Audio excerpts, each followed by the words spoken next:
Ұстаз, қандай қасиетті сөз.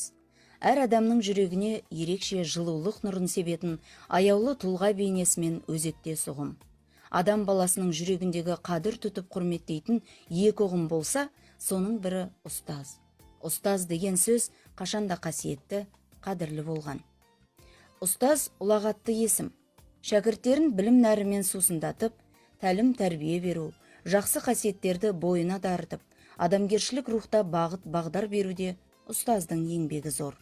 Сондықтан да ол әрдайым қасиетті тұлға ретінде ерекшеленеді. Қазақ елі тәуелсіздігінің 25 жылдығы қарсаңында білім саласының дамуына қосып келе жатқан еңбектеріңіз үшін баршаңызға шексіз алғыс білдіреміз. Білім көшін жылжытып келе жатқан ұстаздар қауымына құрмет арта бермек.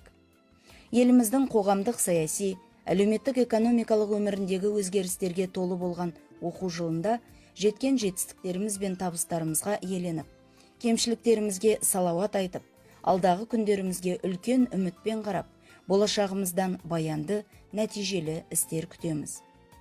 Білім беру саласын дамыту бойынша мемлекеттік саясатты жүзеге асыру аясында білім беру жүйесін жаңғырту, мұғалімдердің білігі мен сапалық құрамын жақсарту мақсатында педагогтардың біліктілігін арттыратын ауқымды жұмыстар атқарылып келе жатқаны қуанарлық жайт.